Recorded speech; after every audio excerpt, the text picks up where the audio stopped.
আমি দুর্জয় আমার রান্নাঘরের ছোট্ট আরেকটি পর্বে সবাইকে স্বাগত জানিয়ে আজকে শুরু করছি নতুন একটা রান্না।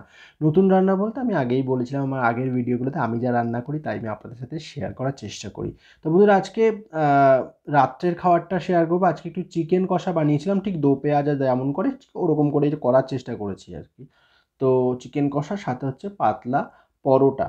তো সেটাই শেয়ার করব কম তেলে পরোটা। তো এখানে সমস্ত কিছু তেলের মধ্যে দিয়ে মানে ফোড়নে শুকনো লঙ্কা, তেজপাতা, গোটা গরম মসলা, এলাচ, লবঙ্গ, দারচিনি, একটু পেঁয়াজ ভেজে নিলাম, টমেটো কুচি দিলাম, সাথে আদা, রসুন, পেঁয়াজ, কাঁচা লঙ্কা, জিরের একটা ছোট্ট পেস্ট অল্প একটু দিয়েছি। সাথে হচ্ছে কাশ্মীরি রেড চিলি পাউডার আর চিকেন কারি মসলা। খুব ভালো করে মশলা কষিয়ে তেল ছাড়ার পর কিছুটা পরিমাণে চিকেন আমি এখানে দিয়ে দিলাম, ভালো করে ধুয়ে রেখেছিলাম।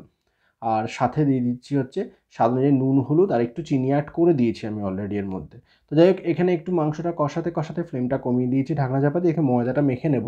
আজকে না একটু পাতলা পাতলা কম তেলে ঘরোয়াভাবে যেভাবে আমরা পরোটা বানাই সেভাবেই বানাবো। ময়দার মধ্যে কালো জিরে, একটুখানি নুন, একটু তেল দিয়ে খুব ভালো করে জল দিয়ে ভালো করে একটা ডো বানিয়ে নিলাম। এটা মোটামুটি মেখে রেখে দিই। আর এদিকে মাংসটা ভালো মতন কষে নিয়ে যতক্ষণ মাংসটা হচ্ছে ততক্ষণ আমি এর মধ্যে গোটা পেঁয়াজ, একটা পেঁয়াজকে ৪ টুকরো করেছি, বেশ কিছুটা গোটা রসুন আমি দিয়ে দিলাম, মানে রসুনের কোয়া দিয়ে দিলাম, দিয়ে একটু মানে অল্প পরিমাণে জল দিলাম।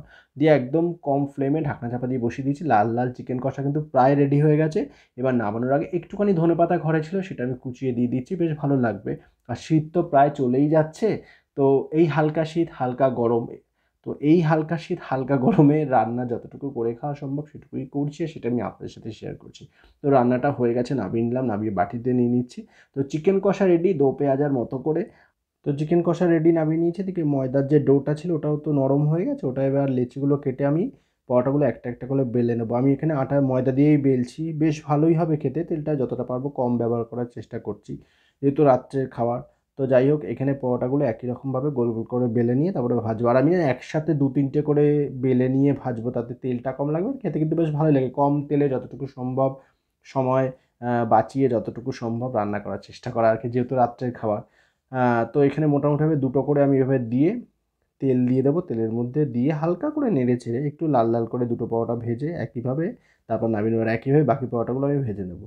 তো বন্ধুরা আজকের কিন্তু গরম গরম চিকেন কষা আর এই পরোটা, কম তেলে পরোটা একদম রেডি। আমি মানে খাওয়ার জন্য থালা সাজিয়ে নিচ্ছি। কেমন লাগলো ভিডিওটা জানাবেন। ভালো থাকবেন, সুস্থ থাকবেন, সাবধানে থাকবেন। সবার সাথে খুব তাড়াতাড়ি দেখা হচ্ছে নতুন রান্না নিয়ে নতুন পর্বে। আজ এটুকুই।